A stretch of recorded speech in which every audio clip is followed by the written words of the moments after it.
warahmatullahi wabarakatuh. Alhamdulillahi wa kafa, wassalatu wassalamu ala rasulillahil mustafa wa ala alihi wa sahbihi wa man wafa, wa ba'd.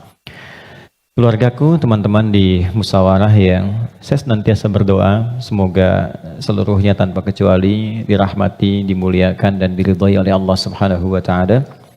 Dan tentunya doa ini tidak akan menjadi maksimal dapat dirasakan kecuali diiringi dengan ikhtiar juga dari teman-teman untuk mewujudkan itu. Ketika seorang ibu memohon kepada Allah, ya Allah jadikan anakku anak yang saleh, tapi anaknya tidak merespon itu untuk menunjukkan dan berikhtiar mendapat kesolehan, tentu tidak mudah doa-doa itu sampai meresap ke dalam jiwa. Karena itu sekali lagi mudah-mudahan apa yang seringkali kami mohonkan kepada Allah Subhanahu wa taala ada kekuatan dan keyakinan dari teman-teman juga untuk menjemputnya sehingga menjadikan kehidupan dan ranah yang kita pijak dalam pekerjaan profesi apapun menjadi bernilai dan membahagiakan baik di dunia ataupun di akhirat. Baiklah, hari ini kita belajar sesuatu yang sangat penting sekali. Dan ini bila mampu kita olah dengan baik akan menghadirkan puncak kebahagiaan tertinggi. Dan seringkali masalah yang dirasakan oleh setiap orang sumbernya atau puncaknya dari titik ini. Kita akan belajar tentang nafsu. Nafsu. Sering dengar ya? Nafsu, tapi barangkali kita akan olah itu dari pendekatan Al-Quran. Bagaimana nafsu itu diterangkan, seperti apa mengelolanya, dan bagaimana cara mengimplementasikan dalam kehidupannya. Kita bagi dalam 2 sesi, barangkali nanti kita akan ada pemaparan dan kita diskusi untuk mendalami apa yang mungkin kita bisa diskusikan. Bismillahirrahmanirrahim. Kita mulai teman-teman sekalian dari Quran surah ke-91. Nanti silahkan dicek ya. Quran surah 91 itu Asy-Syams. Asy-Syams.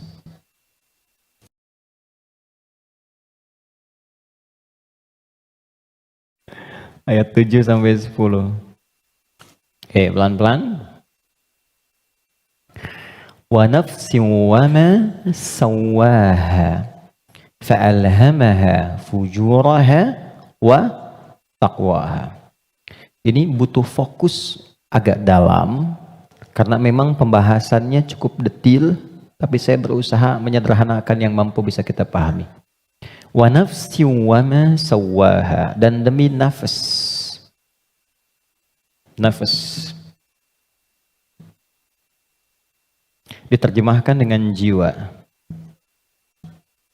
Wa ma sawwaha, yang telah dengan keagunganku aku sempurnakan penciptaan dan fungsinya. Fa'alhamaha fujuraha wa taqwaha, maka demi menyempurnakan fungsi nafas ini ditanamkanlah 2 potensi, dan ini yang akan mengendalikan semua perilaku kita dari ujung kepala sampai ujung kaki. Kuncinya ada di sini. Apakah pandangan ini akan baik atau mengarah kepada yang kurang elok? Perintahnya ada di sini. Baik, demikian seterusnya. Fa'alhamaha fujuraha, ini fujur, wa taqwaha, ini taqwa. Qad aflaha man zakkaha, setiap orang yang mampu menjadikan kendali hidupnya bersumber dari potensi takwanya, maka seluruh perilaku hidupnya dari ujung kepala sampai ujung kaki akan mengantarkan ia pada kesuksesan dan kebahagiaan dari semua aspek kegiatan yang ia lakukan dalam hidup. Ini jaminan dari Allah. Jadi apapun yang Anda lakukan, Anda kerjakan, pekerjaan apapun yang sekarang sedang diikhtiarkan, itu akan cenderung terdorong mendekat kepada kebahagiaan dan kesuksesan jika patokan dalam mengendalikan itu semua bermuara dari sini. Wa qad khaba man dassaha, tapi bila yang digunakan sebagai acuannya adalah yang fujur, maka ini akan cenderung mengantarkan pada nestapa kehidupan. Tingkat yang paling rendah, khaba itu tingkat yang paling rendah. Mendapatkan celaan, hinaan, cacian, macam-macam, bahkan sebelum berpulang. Ya, yang tidak paling menyenangkan itu hidupnya dicela, wafat dicaci, pulang ke akhirat disiksa. Dan itu yang tidak paling mengenakan dalam kehidupan. Nah, sekarang dari satu surah ini, dari ayat 7 sampai 10, kita ingin dalami lebih kuat, dan pendalaman ini menuntut kita untuk lebih fokus karena ini kaitan dengan diri kita sendiri. Apa itu nafas? Itu dulu. Nafas itu apa? Jiwa itu apa? Tempatnya di mana? Seperti apa yang kita rasakan pengaruhnya dalam hidup? Kita pindah dulu ke Quran surah 15 Al-Hijr ayat 28 sampai dengan ayat 30. Quran surah 15 ayat 28 sampai 30. Pelan-pelan. Wa idh qala rabbuka lil malaikati inni khaliqum basyara. Dan ingat, kalau ada idh itu maknanya 3. Ingat, pahami, renungkan. Jadi kalau kita membaca Quran dibuka dengan idh, diingatkan kita oleh Allah, ingat ya. Pahami apa yang akan kau baca ini, lalu renungkan itu pada dirimu yang paling dalam. Wa idh qala rabbuka lil malaikati, pahami, ingat, renungkan. Ketika Allah berfirman pada malaikat, inni khaliqun basyara, aku akan mencipta makhluk baru yang bukan malaikat, yang bukan jin. Jadi sebelum Allah mencipta kita manusia disebut dengan basyar di sini, maka sudah ada malaikat dan jin terlebih dahulu. Urutannya malaikat dulu diciptakan dari cahaya, nur.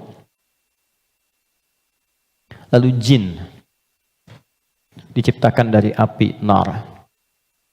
Ya, baru kemudian kita manusia, basyar. Karena itu ayat manusia 28, ayat tentang jinnya 27-nya. Jadi kalau Anda lihat ayat 27 di Quran surah 15, wal janna khalaqnahu ya min qablu min naris samum. Sebelum manusia ada jin dulu urutannya diciptakan. Nanti jin ini sebagiannya ada yang tinggal nanti dengan malaikat di alam langit, tapi di alam tersendiri dari 7 lapis itu tidak sampai ke bagian atas. Nanti ada yang tinggal berkehidupan di dunia, yang kelak fungsinya akan digantikan oleh manusia menjadi khalifah di bumi. Nah, yang tinggal di alam langit ini, itu yang dulu disebut dengan Azazil namanya. Jin yang sangat taat, rajin ibadah, sampai diagungkan. Diagungkan itu azza. Oleh malaikat disebut nih hebat nih, ibadahnya banyak, maka disebut dengan Azazil. Cuma nanti kisahnya ketika manusia diciptakan dan akan menempati posisi sebagai khalifah di bumi, jin yang terlihat taat ibadah ini ternyata memiliki kecemburuan yang tinggi sampai membangkang perintah Allah. Maka membangkang perintah disebut dengan fasik. Perbuatannya fasak. Maka berubahlah ia dari jin menjadi makhluk fasak, fasik. Ya, tertutup kebaikannya dengan keburukannya. Yang menutup keburukan dengan kebaikan, ada yang buruk yang tak ingin terlihat ditutup dengan yang baik, itu namanya libas, dari kata labasa. Tapi kalau yang baik sudah bagus, ibadah, jujur baik, ditutup dengan keburukan karena sombong misalnya, maka itu namanya dari kata balasa, makhluk yang tertutupnya disebut iblis. Maka dari situ dia menjadi iblis. Di situ ada di Quran surah ke-18 ayat ke-50. Quran surah 18 ayat 50. Wa idh qulna lil malaikati isjudu li adama fasajadu illa iblis kana minal jinni fa fasaqa an amri rabbi. Jadi iblis ini asalnya dari kalangan jin yang tadinya taat tapi tertutup oleh kesombongannya untuk memenuhi perintah Allah, dia tolak karena sombong. Ada di mana? Al-Baqarah ayat 34 dengan kalimat yang sama tapi inti yang beda. Wa idh qulna lil malaikati isjudu li adama fasajadu illa iblis aba, dia enggak mau sujud, wastakbar karena sombong. Ya. Nah, Allah memurkai jin ini menjadi iblis bukan karena enggak sujudnya pada Adam, tapi enggak patuhnya sama Allah. Urusan jin sama Adam itu terkait jin dan Adamnya, tapi ketika tidak mematuhi Allah, maka hilang sifat ubudiyahnya. Maka marahnya Allah kepada jin jadi iblis ini bukan karena Adamnya, karena nggak patuhnya pada Allah. Itu ada di Quran surah ke-7 ayat 11 sampai 12. Qala ma mana'aka alla tasjuda id amartuk. Allah katakan, "Hei iblis," dirubah langsung jadi iblis. "Kenapa kamu nggak mau sujud ketika aku perintahkan?" Jadi yang penting itu perintahnya, bukan karena sujudnya. Kita diminta sholat itu, sholat bukan karena sholatnya, bukan karena sujud rukunya, karena Allah yang perintahkan. Karena kita mengaku beriman, buktikan kita patuh pada Allah. Maka kepatuhan itu wujudnya lewat sholat. Makanya ketika seseorang yang mengaku beriman tidak sholat, itu sama dengan tidak mematuhi Allah. Itu prinsip dasarnya. Baik, kembalikan ke sini.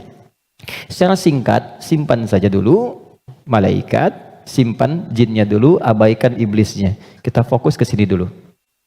Maka diciptalah setelah itu manusia, disebut dengan Bashar. Tolong fokus ke sini. Bashar adalah satu dari 5 nama manusia yang disebutkan dalam Al-Quran. Kadang dia disebut dengan ins, dipasangkan dengan jin, dan pasangan ini tersebut 18 kali dalam Al-Quran. Ya ma'syaral jinni wal ins, wa ma khalaqtul jinna wal ins. Kadang dia disebut dengan insan, 65 kali disebut dalam Al-Quran, bahkan ada surah ke-78, surah Al-Insan. Hal ata 'alal insan. Kadang disebut dengan Bani Adam, 7 kali disebut dalam Al-Quran, ya Bani Adam, untuk menunjukkan keturunan. Kadang disebut dengan Nas, An-Nas, 241 kali disebutkan dalam Al-Quran. Dan ada surah ke-114, surah bagi semua umat Islam paling favorit di muka bumi. Qul a'udzu birabbin nas. 5 nama. Uniknya, setiap nama dalam Al-Quran menunjukkan fungsi tersendiri bagi kegiatan manusia. Contoh, kalau ingin menunjukkan kelembutan dan karakter keramahan pada manusia dan penampakannya, maka yang disebutkan kata ins. Lalu disebut lawannya jin. Jin disebut jin karena tersembunyi, nggak nampak. Lawannya ins nampak. Karena itu jin fitrahnya nggak nampak, nggak bisa ada yang lihat jin. Ingat ini ya, kalau ada yang mengatakan saya bisa melihat jin, hanya jin yang mampu melihat jin, maka orang itu sedang kemasukan jin. Ingat itu, ya. Maka sifat jin itu nggak bisa dilihat oleh manusia, tersembunyi. Makanya kalau ada jin melakukan penampakan, itu jin sedang punya masalah. Ya, karena keluar dari fitrah. Apalagi manusia-manusia yang sedang cari-cari penampakan jin. Hati-hati ya. Oke. Sebaliknya, jin tersembunyi, manusia nampak.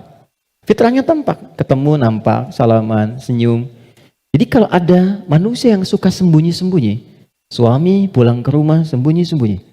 Ada pintu depan, dia naik lewat jendela. Dia buka WA istri, ambil handphone suami, sembunyi-sembunyi. Cek dan sebagainya. Ini menunjukkan bahwa suami itu sedang bukan menjadi jin, sedang ada masalah. Gampangnya begitu. Biasanya papasan enak, sekarang cari jalan lain. Itu pasti sedang punya masalah. Itu fitrah. Ya. Yang kedua, jin kasar. Karena itu disebut jin. Manusia lembut. Karena itu tampilan karakternya selalu lahir sifat kasar. Nggak ada orang misalnya maaf kemasukan jin jadi lembut, nggak ada. Mas Duda izin pengen ikut kajian, sedang kemasukan jin, itu mustahil. Biasanya dia meracau. Nah manusia itu karakternya lembut. Makanya saking lembutnya Allah tanamkan kecintaan kepada anak yang baru dilahirkan. Anak siapapun itu. Orang pasti senang. Pengen gendong, pengen cium dan sebagainya. Pertanyaannya, kenapa kok tiba-tiba kata-katanya bisa menjadi kasar? Perilakunya kok jadi keras?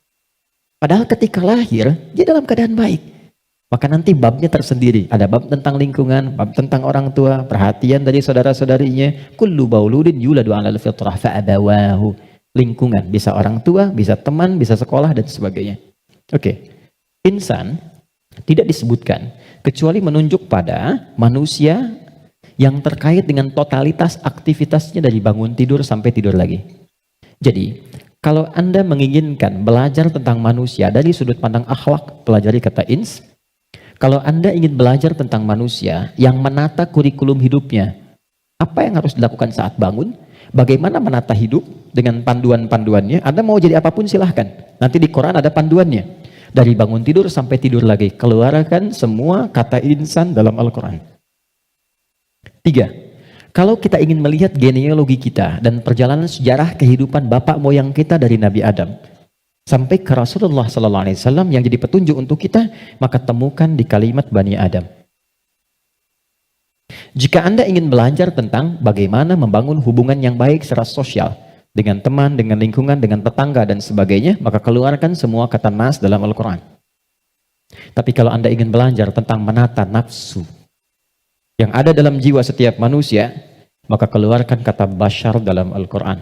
Disebutkan sebanyak 35 kali dalam bentuk tunggal dan sekali dalam bentuk dual.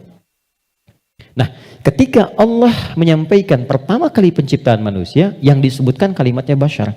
Wa idh qala rabbuka lil malaikati inni khaliqum bashara. Bukan ins, bukan insan, bukan bani Adam, bukan annas, bashar.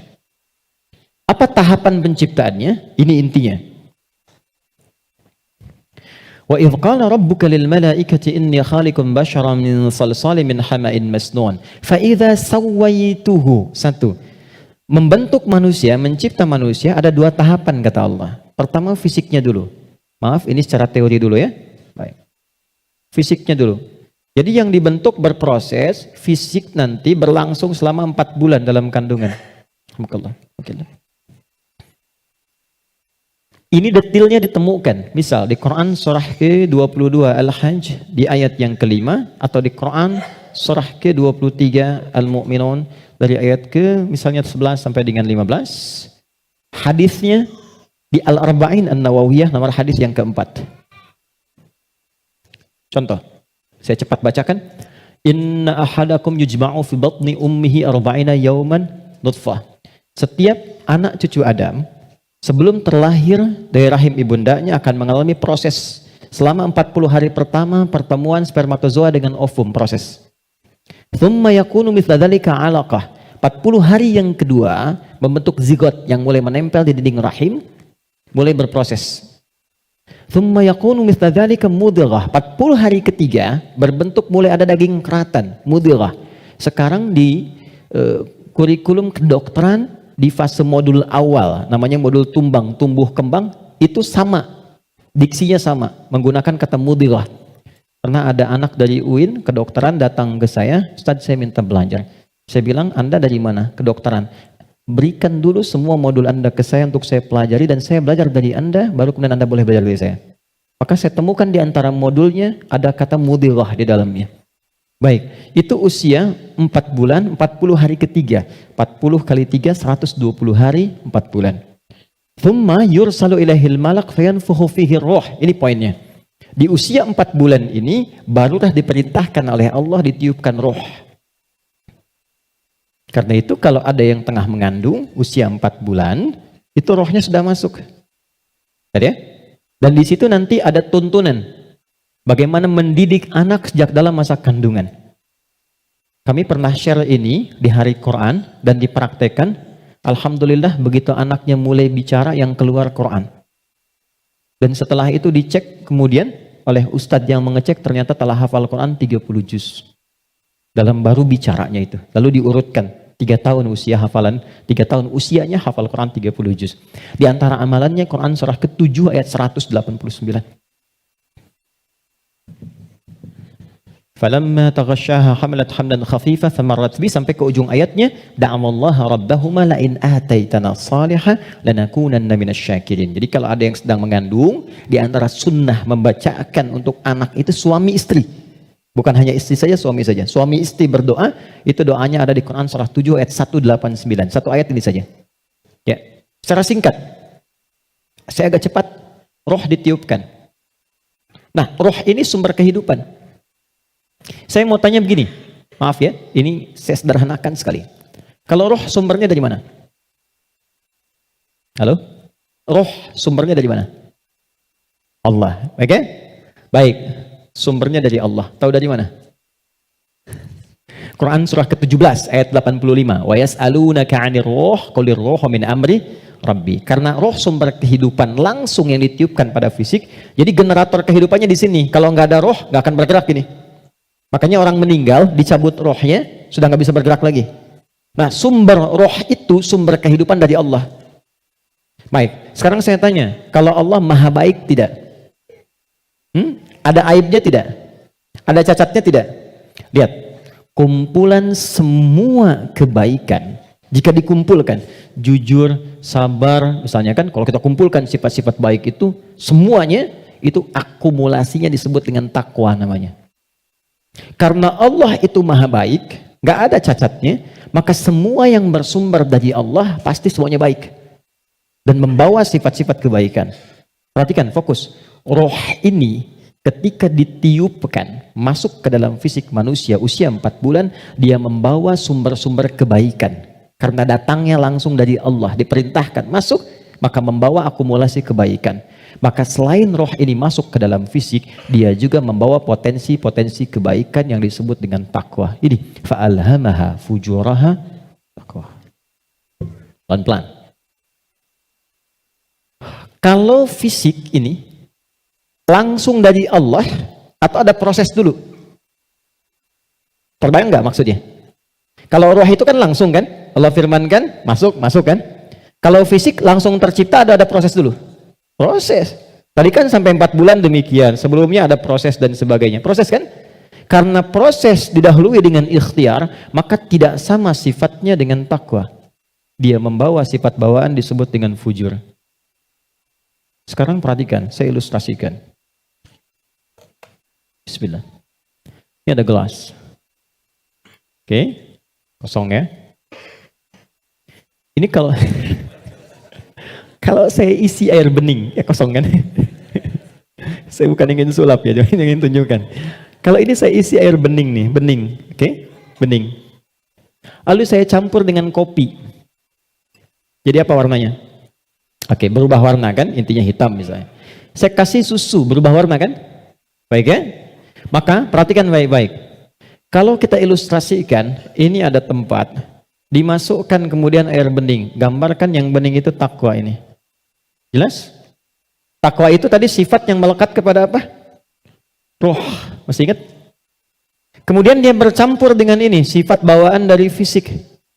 Kenapa saya sebut tidak langsung dari Allah, tapi melalui proses ikhtiar yang Allah tetapkan? Karena maaf sekali. Kenapa namanya disebut fujur? Karena ini berkumpul segala macam bentuk di sini. Apakah teman-teman mencari semua yang halal, yang dimasak oleh istri, masuk kemudian ke dalam mulut dan perutnya, dan terkonsumsi oleh janinnya? Apakah dipastikan semua halal? Kalau dia menjadi halal, akan jadi baik.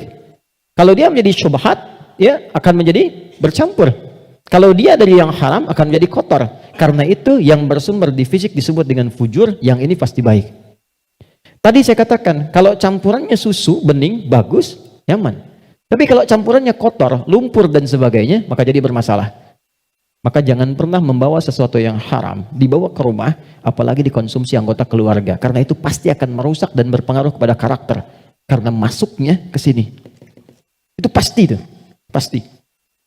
Pernah ada riset begini, ini saya langsung lakukan. Saya baru pulang dari Tripoli, mengajar di satu tempat di Bekasi. Kemudian tiba-tiba ada anak yang tidak biasa. Ini menarik ini. Anaknya unik sekali. Tapi ibunya salihah. Rajin, bapaknya salihah. Bapaknya saleh, ibunya salihah. Jadi rajin ke majelis ilmu dan anaknya unik. Nah, qadar Allah alhamdulillah bertahan dengan kami itu sampai selesai belajar. Ibunya tiba-tiba datang. Alhamdulillah Ustaz katanya. Anak saya bisa bertahan. Emang kenapa Bu? Tidak pernah dia bisa bertahan di satu tempat. Baik di pengajian apalagi di sekolah, kecuali setelah 5 menit gurunya akan datang mengantarkan ia kepada saya, mohon dibawa pulang karena kami tak sanggup mengajarinya lagi. Nah, tanpa saya tanya, ibunya cerita, Ustadz izin konsultasi, sebetulnya ini saya adopsi. Karena dulu kami mencoba menyelamatkan, saya bekerja sama dengan kawan saya yang public figure juga perempuan, menyelamatkan 2 anak kembar dari perilaku orang tua yang ayahnya pencuri, ibunya suka mabuk. Jadi begitu sedang mengandung, ibunya masih minum minuman yang diharamkan itu. Maka itu berpengaruh kepada janinnya, lahir ia. Nah, mengeluarkan itu nggak mudah tuh, karena sudah menjadi daging. Maka harus disupport lagi dengan yang halal, ditanamkan lagi yang baik-baik supaya keluar itu. Nanti ada tahap yang ringan, tahap yang menengah, tahap yang paling susah. Tapi itu semua ada caranya untuk mengembalikan. Yang ingin saya gambarkan adalah, hati-hati, kita ilmiah sekali hari ini. Ini bawaan dari gabungan fisik, sifatnya fujur, yang ini roh membawa sifat takwa. Karena takwa yang bening bercampur dengan fujur, maka merubah keadaan roh. Yang tadinya murni seperti biasa, karena roh membawa sifat takwa, nyampur jadi ini, bercampur dengan fujur. Maka merubah nama roh kemudian menjadi nafas. Pelan-pelan, pelan-pelan. Kalau roh saja yang dibawa sifat takwa, udah pasti baik tuh. Tapi karena dia bercampur dengan ini, yang bahannya banyak tuh, ya, dan sifat fujur, maka berubah nanti dari sifat yang takwa ini bercampur dengan fujur, merubah nama roh saat masuk ke dalam tubuh, berubah menjadi nafas. Dari sini diserap ke dalam bahasa Indonesia menjadi nafas. Ya, maka dikatakan seseorang bisa bernafas ketika rohnya masuk. Tapi dalam keterangan Al-Quran bukan cuma bisa nafas, di situ akan tergabung takwa, potensi yang dibawa oleh roh sebagai sumber kebaikan. Di sini ada fujur, potensi yang dibawa oleh fisik, ya, yang kadang-kadang menjadi lawan daripada sifat kebaikan. Pelan. Sampai di sini bisa dipahami? Artinya apa? Artinya, maaf, di dalam diri kita ini, siapapun manusianya, pasti ada potensi kebaikan. Ini sifat dasar manusia itu baik. Itu sifat dasarnya. Nggak ada yang nggak baik. Makanya, maaf, sepencuri-pencurinya pencuri, sebetulnya hatinya menolak. Ketika akan mencuri, pasti hatinya menolak itu. Itu salah. Karena itu pencuri nggak mau dicuri. Coba kalau 3 orang mencuri, yang satu misalnya menyembunyikan hasil curiannya, maka bosnya akan berkata, maling kamu. Padahal mereka baru maling gitu kan? Ya? Oke. Pelan-pelan ya. Jadi singkatnya, di dalam diri kita terkumpul semua potensi kebaikan yang dibawa oleh roh. Dan saat yang bersamaan, ada potensi yang dibawa oleh fujur dari fisik. Ada di sini, ini lawannya. Nah, yang menarik begini, ini potensi takwa ini, akumulasi semua kebaikan, kita sebut dengan sumber positif, gini. Yang ini, didesain oleh Allah sebagai lawannya, kita sebut kutub negatif, begini, fujur. Pelan-pelan ya. Dan ini sudah menjadi hikmah kehidupan. Apapun yang bisa bergerak akan selalu ditemukan positif dan negatif. Anda beli robot-robotan pakai baterai, pasti ada kutub positif dan negatif kan? Ya kan? Proton dan neutron. Dalam proton nanti ada neuron dan macam-macam, ada partikel, ada atom dan sebagainya. Jelas ya? Ini semua hukumnya sudah begitu. Ini hukum kehidupan. Tapi kaitan dengan diri kita, ini yang harus kita sadari. Saya turunkan ke sini untuk lebih mudah. Nafas. Di sini ada takwa. Semua kumpulan sifat baik, jujur, rendah hati, kemudian sabar, dan seterusnya.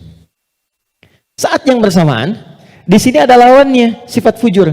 Jadi kalau teman-teman di sini menemukan jujur, di sifat fujur itu ada dusta. Kalau di sini ada rendah hati, di sini ada sombong. Kalau di sini ada sabar, di sini ada sifat amarah yang berlebihan, pemarah. Nah, kita mesti menyadari setiap manusia itu punya potensi jujur, tapi saat yang bersamaan punya potensi dusta. Dia punya potensi rendah hati, tapi saat yang bersamaan dia bisa sombong. Nah, yang paling menarik adalah bagaimana kita bisa mengendalikan ini sehingga yang keluarnya selalu yang baik. Dan yang ini bisa kita tutup, bisa kita tekan sehingga tidak muncul ke permukaan. Nah, inilah inti pembahasan kita yang akan kita turunkan. Saya ingin fokuskan betul pada apa yang akan saya terangkan saat ini. Jadi yang barusan muqaddimah ya. Sekarang kita mulai ke intinya. Saya ingin berikan penjelasan dari akarnya dulu supaya kita paham tentang diri kita. Jelas sampai di sini? Halo? Jelas ya? Oke. Yuk kita lihat. Kembali ke Quran surah Asy-Syams ayat 7 sampai 10. Wa nafsin wa ma sawaha, dan demi jiwa nafas yang telah aku sempurnakan, kata Allah penciptaannya. Fa'alhamaha fujuraha wa taqwaha, maka diilhamkan pada nafas ini ada 2 yang seakan berlawanan, yaitu fujur dengan bawaan ini dan takwa sifat baik. Sekarang lihat rumusnya. Qad aflaha man zakkaha. Qad, saya berikan gramatikal bahasa Arabnya dulu. Qad harfut tahqiqin wa taukidin. Huruf tahqiq yang menjamin sesuatu. Taukid yang menegaskan satu hukum. Cara menerjemahkannya, qad aflaha, aku jamin, kata Allah. Dan aku tegaskan. Orang yang mampu menata zakat, menata nafasnya dengan baik, maka hidupnya akan cenderung sukses dan bahagia. Apapun pekerjaannya. Baik, kalau Anda buka terjemahan, zakat itu diterjemahkan dengan menyucikannya. Qad aflaha man zakkaha. Ini kuncinya. Jadi kalau kita ingin menata kalbu, menata nafas, maka caranya dengan zakat. Zakat menyuci. Saya tanya ke akhwat ya, teman-teman. Kalau menyuci itu membuang bajunya atau kotorannya? Oke. Saya tanya ke teman-temannya ikhwan yang pria. Sekali lagi saya pastikan, menyuci itu membuang bendanya atau menghilangkan kotorannya? Kotorannya. Baik, sekarang saya tanya pada semuanya. Kalau tidak kotor, mungkin nggak dicuci? Huh? Halo? Kalau tidak kotor, mungkin nggak dicuci? Baik, baik. Sekali lagi, yang ketiga, yang terakhir. Jadi adanya kotor itu untuk menunjukkan yang bersih atau untuk mengotori pakaiannya? Ayo, bingung sekalian nggak apa-apa.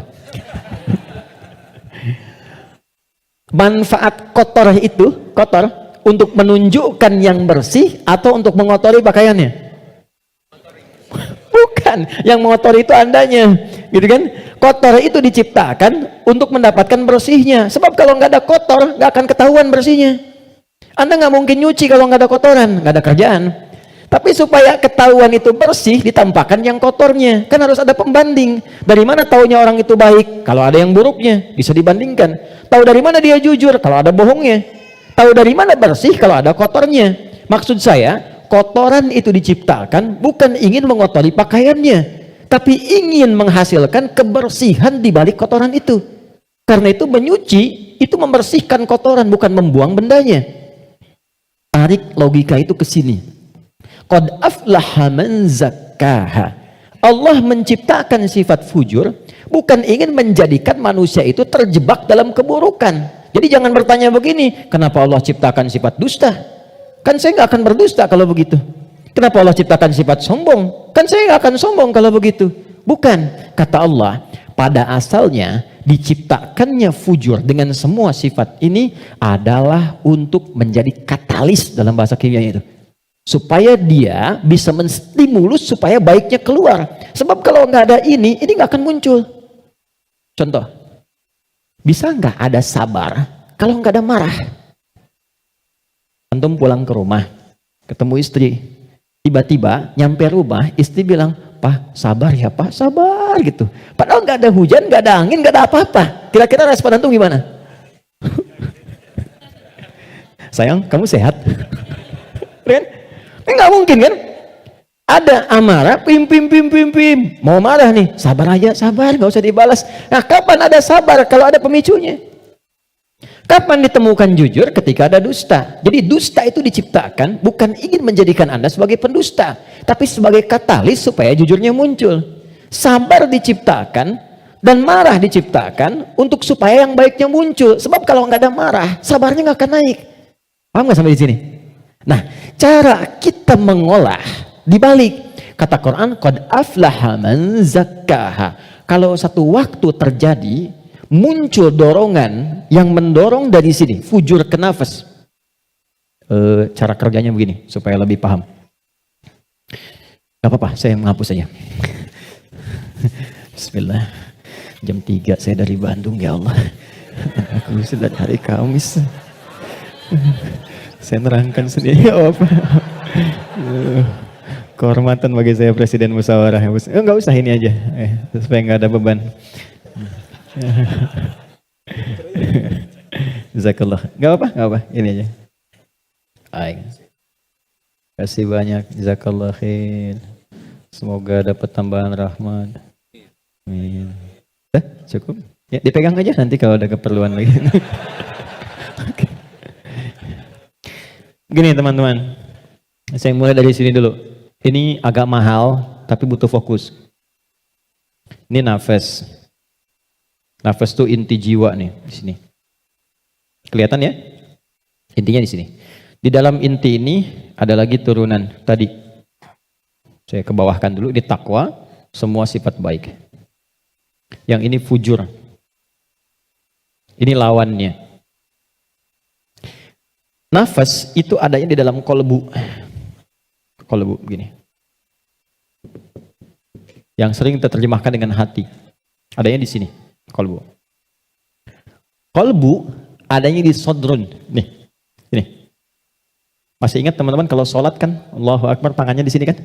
Ini posisi tangan ini sodrun. Di dalam sodrun ada kolbu. Nih, ini ada sodrun. Semua apa yang kita lakukan sumbernya dari sini. Misal kita mau bicara nih, kalau yang keluar baik itu ini yang perintahkan dari sini. Ke sini ke kolbu, sodrun keluar ditembuskan langsung ke akal kita keluarkan sepersekian detik. Kalau yang keluar yang buruk sumbernya dari sini. Jelas? Nah, saya ingin katakan dulu sebentar. Setan sudah meminta kepada Allah sejak Adam diturunkan supaya diberi kewenangan untuk menggoda yang ini. Itu nanti ada di surah An-Nisa di ayat yang ke-118. Dari ayat 116 sampai 118. La'anahullah wa qala la'attakhidanna min 'ibadika nasiban mafruḍa. Ketika dia dilaknat oleh Allah, dia berkata, "Ya Allah, izinkan aku menggoda satu bagian dari manusia." Maksudnya yang ini. Di sini sumber keburukan nih. Dalam bahasa Arab, buruk itu disebut dengan su namanya. Su, gini. Pelan-pelan. Nah, setan menggoda, memprovokasi dengan halus. Memprovokasi dengan halus itu bahasa Arabnya waswas. Waswasa yuwaswisu. Halus sekali. Dia masuk lewat sini, sodrun. Jamaknya sudur. Jamak dari sodrun sudur karena manusianya banyak.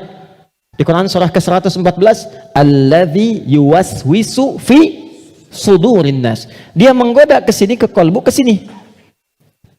Alih-alih bicara yang baik, dia katakan keluarkan yang kasar. Tak sadar keluar. Begitu keluar bentuknya dalam bentuk perbuatan, maka keluar namanya su, kata-kata yang kotor. Kata-kata su. Karena ini melewati nafas, nih, kan dari nafas nih. Tidak dilihat fujurnya, yang dilihat nafasnya. Oh, ternyata nafasnya itu memerintahkan kepada su. Nafas ketemu su, disebutlah nafsu.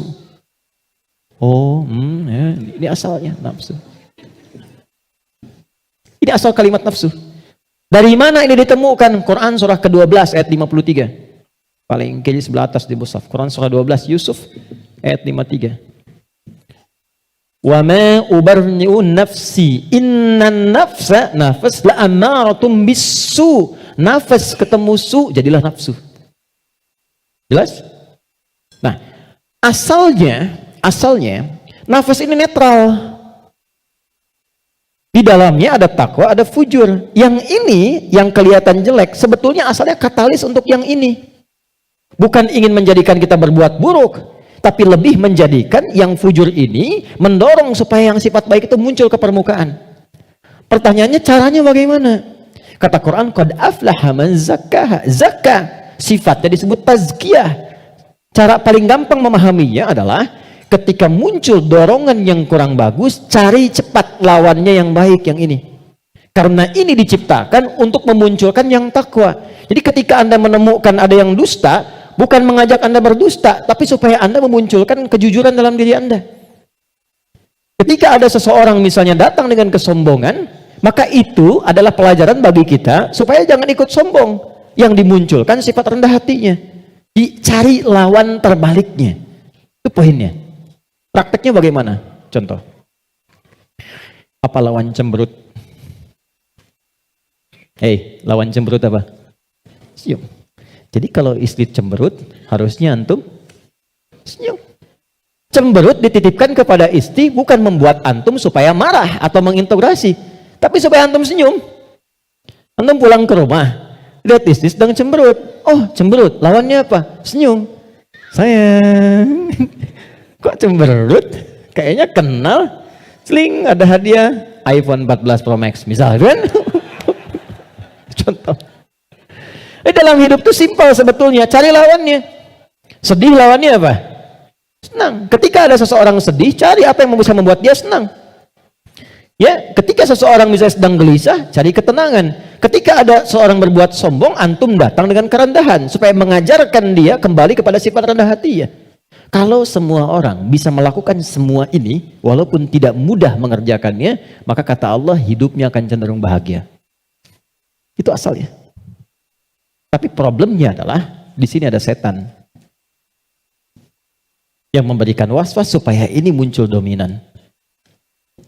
Apa yang bisa mencegah dan menghambat setan supaya tidak menjadikan manusia dominan dengan sifat fujurnya dibanding takwanya? Sebelum sampai ke sana, saya ingin jeda dulu. Saya ingin simpulkan dulu konsep dasarnya. Jika kita ingin menata nafas dengan baik sehingga tidak didominasi oleh nafsu sifat-sifat yang kurang bagus, maka setiap mendapati kekurangan-kekurangan atau hal yang kurang positif dari siapapun lawan kehidupan kita, maka cepat munculkan lawan baiknya. Kadang-kadang yang diuji bukan kita, yang diuji orang lain, tapi yang disasar hikmahnya kita. Itu namanya fitnah. Jadi fitnah itu tidak harus selalu tuduhan. Bisa jadi ujian. Misal, inna min azwajikum wa auladikum, bahkan amwalikum fitnah. Kata Allah, anak-anak itu jadi fitnah. Maksudnya apa? Kadang-kadang di anak-anak ada aktivitas-aktivitas yang mungkin tidak ideal, yang orang sebut dengan nakal. Ya? Padahal tidak ada anak yang nakal. Boleh jadi anak itu dibuat aktif supaya kreativitas orang tuanya makin muncul. Jadi ketika Anda melihat anak-anak punya ekspresi tersendiri, lihat dulu dari yang kurang bagus itu apa yang dimunculkan yang baik supaya keluar. Itu caranya. Sama dengan begini, itu ada kejadian di Cianjur. Musibah. Bagi warga Cianjur yang terkena, itu bala namanya. Ibtila, ujian langsung yang dialami. Bagi kita itu fitnah.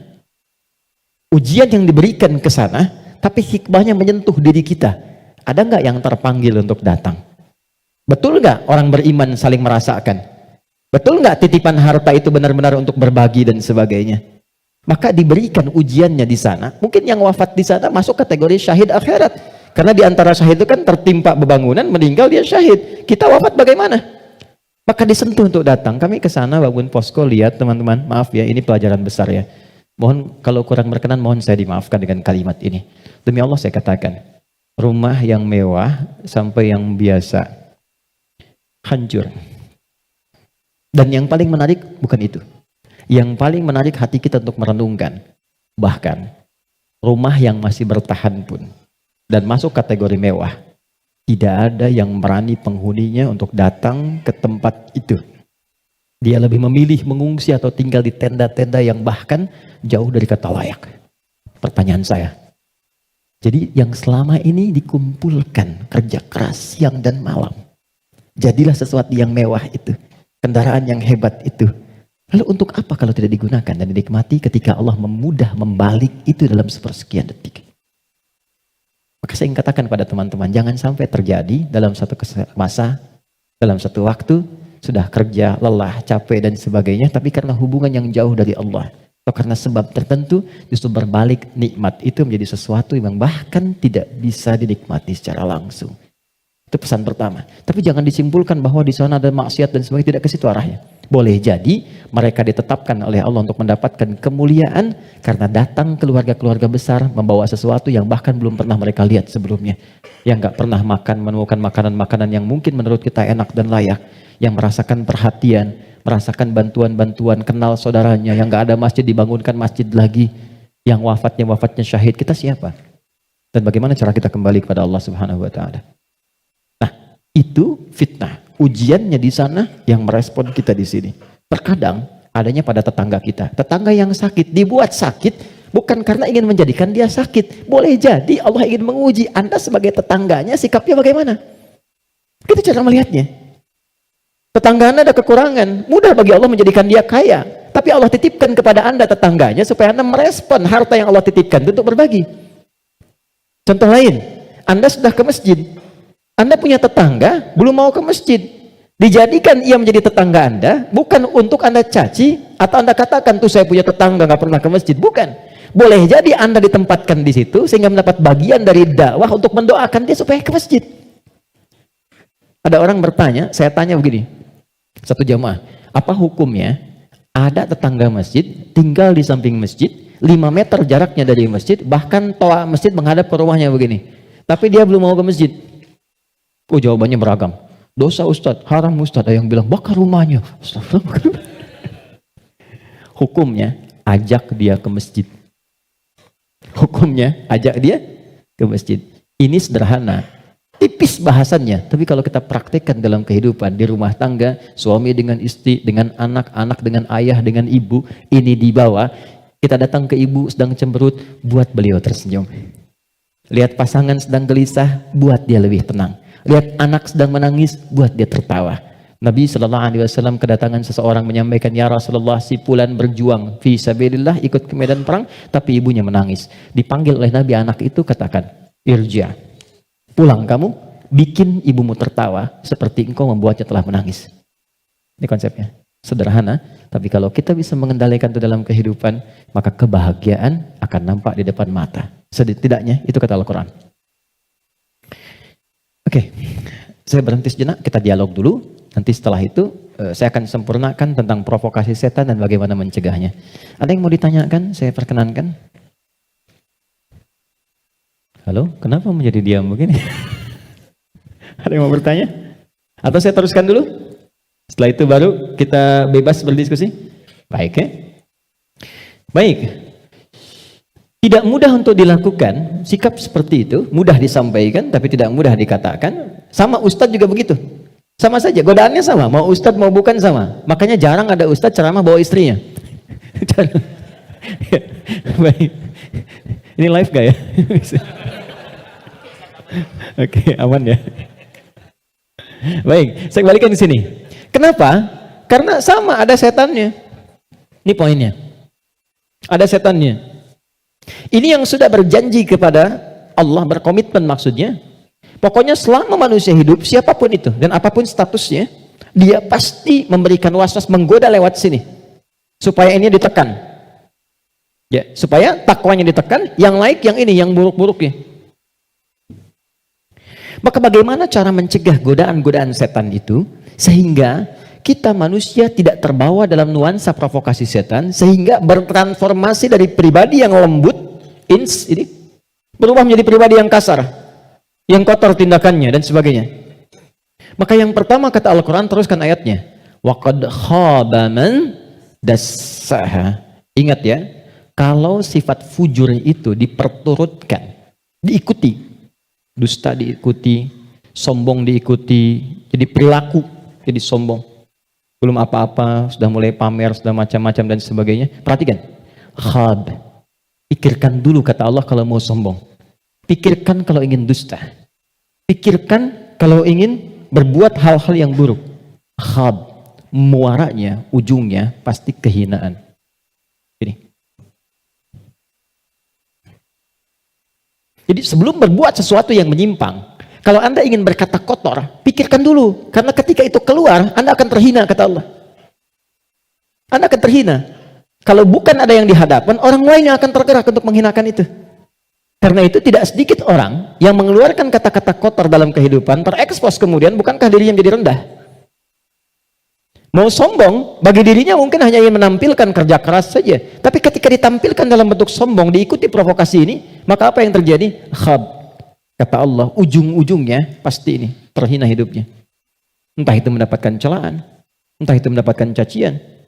Jadi semua bentuk keburukan yang dialami oleh manusia itu kembali kepada perilakunya. Dan pada akhirnya adalah mengikuti bisikan-bisikan yang disampaikan oleh setan.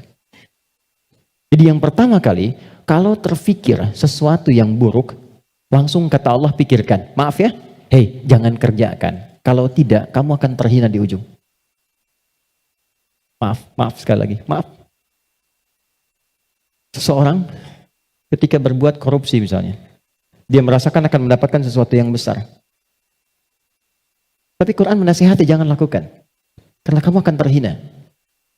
Betapa itu terbukti ketika dia diketahui, entah itu KPK, kejaksaan atau polisi menangkap dan seterusnya. Perhatikan, apa hukuman yang didapatkan dalam kehidupan sosialnya? Cacian, makian, celaan. Dan yang paling dahsyat, bukan hanya orang yang melakukan, sampai anaknya dapat bagiannya. Padahal tidak pernah mengerjakannya. Keluarganya mendapatkan bagiannya, padahal tidak pernah melakukannya.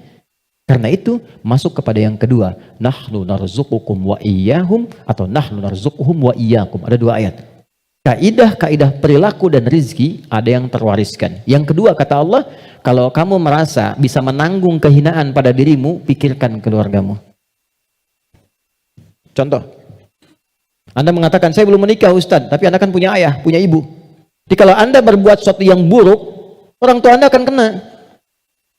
Anda berbuat maksiat, terjebak dengan perbuatan buruk, menggunakan benda-benda yang haram misalnya, atau mencuri atau macam-macam, waliyadzubillah. Dilakukan itu, diketahui, diekspos di publik, bukan punya Anda, bukan hanya Anda, ibu Anda akan kena, ayah Anda akan kena. Karena itu kata Quran, sebelum Anda berbuat yang kurang baik sebagai anak, pikirkan dulu orang tua. Jadi kalau merasa sebagai anak saya akan menanggung itu nggak apa-apa, pikirkan orang tua Anda. Apa tega ibu yang telah mengandung, melahirkan, merawat, mendidik, ayah yang penuh dengan peluh, merawat Anda, menyayangi Anda, menemani Anda saat tidur, tiba-tiba hanya mendapati keburukan yang dari Anda kerjakan. Mendapati limpahan keburukan dari hasil kreasi anaknya. Satu. Tapi kalau Anda orang tua, maka ingat anak dan keluarga.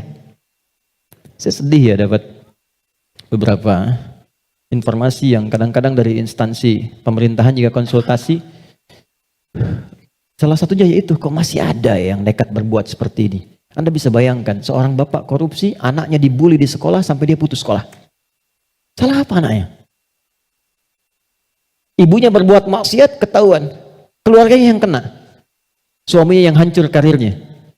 Karena yang istrinya berbuat yang tidak bagus, berselingkuh, bergaul dengan pasangan yang lainnya, suaminya yang kena, suami yang kemudian diputus pekerjaannya, anak-anak yang kena bulinya. Jadi masuk yang kedua, ketika ada seseorang yang berpikir mengikuti provokasi setan, kata Allah, pikirkan keluargamu, pikirkan anakmu.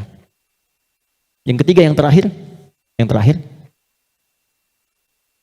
pikirkan kematian, wafat. Jadi kalau sedang terdorong oleh nafsu yang diarahkan oleh setan untuk berbuat yang buruk, misal, maaf, ingin mencela orang, hanya sekedar bikin status. Coba bayangkan saat berbuat seperti itu, Anda diwafatkan oleh Allah Subhanahu wa Ta'ala. Apakah mau wafat dalam keadaan sedang berbuat maksiat? Sementara selama ini Anda sholat, Anda puasa, Anda zakat dan sebagainya. Tiba kemudian berbuat maksiat dan wafat dalam keadaan demikian. Itu puncak terakhirnya yang paling cepat bisa mengendalikan nafsu kita supaya tercegah dari perbuatan yang buruk.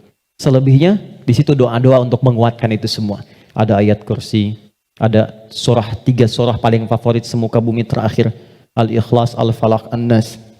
Ada istighfar dan lain sebagainya. Nah itu jalan-jalan yang bisa kita lakukan. Dan sebagai penutup, kalau sudah pernah terjebak berbuat seperti itu, bagaimana cara kembalinya? Ini ada jalan rel, salah belok ke sini. Ingin balik lagi supaya ke jalan yang benar, balik kembali. Kembali ke jalan yang lurus, yang benar. Untuk menempuh jalan yang lebih baik, dalam bahasa Arab disebut dengan taba, sifatnya disebut dengan taubat.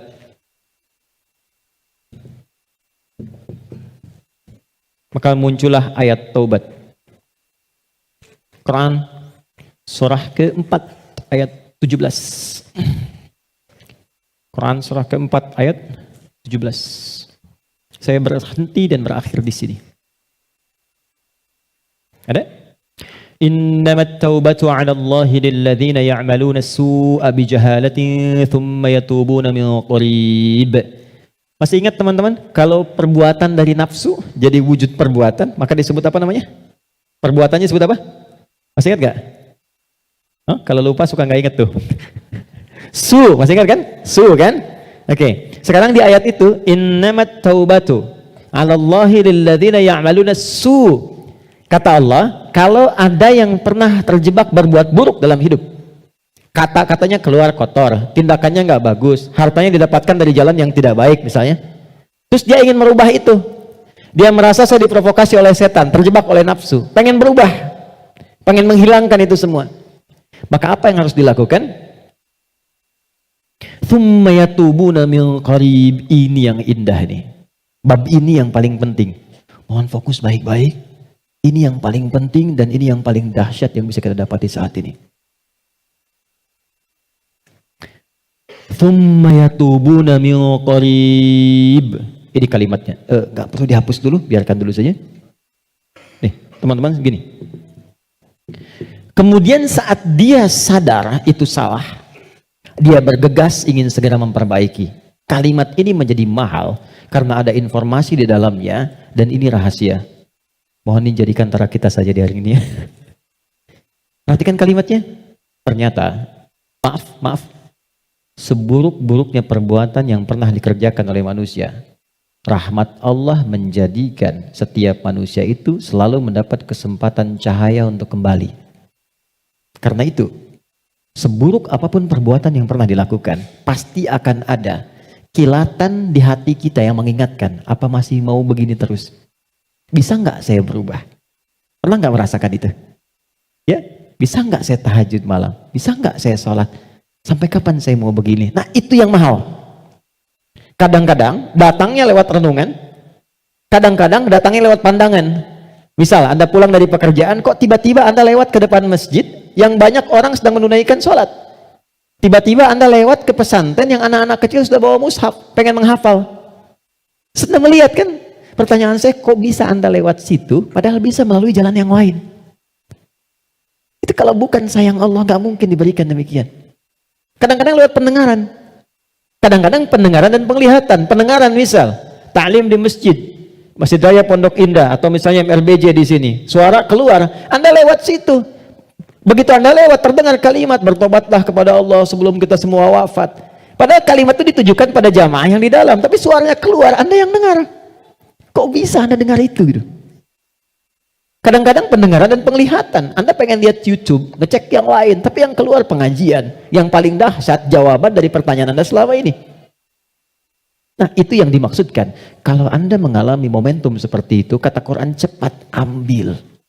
Karena Allah sedang memberikan kasihnya secara langsung tanpa campur tangan siapapun. Biasanya, kalau dalam kondisi seperti itu disambut oleh seorang hamba, maka muncullah rahmat Allah pada saat itu yang akan langsung merubah hamba itu menjadi kekasih Allah Subhanahu wa taala. Makanya tidak sedikit orang menjadi kekasih Allah. Kekasih itu maksudnya sangat dekat dengan Allah sampai doa pun baru minta udah dijawab. Siapa di antara mereka aulia Allah itu? Rata-rata ada di antara mereka yang tadinya pelaku maksiat. Terus merasakan nikmatnya taubat, meningkat ibadahnya, dan sekatnya seakan-akan menjadi jauh, terpisah, lepas dari dirinya, nyambung ke Allah begitu cepatnya, doanya cepat terjawab, zikirnya terasa dengan nikmat. Itulah aulia Allah. Nah, jadi yang ingin saya katakan adalah, kalau satu kali berbuat salah, terfikir, kemudian ada kilatan di hati kita, di pikiran kita, atau mendengar atau melihat sesuatu, mengarahkan kita untuk bertobat, cepat ambil itu. Cepat ambil. Itu yang dimaksud Quran surah ke-29 di ayat yang terakhir. Walladzina jahadu fina lanahdiyannahum subulana. Setelah itu, sesali perbuatan yang pernah dikerjakan, minta ampun pada Allah. Kalau terkait dengan manusia, minta maaf. Datangi. Dan jangan merasa sungkan. Jangan merasa sungkan. Kenapa berani berbuat salah tapi tidak berani meminta maaf? Datangi, minta maaf.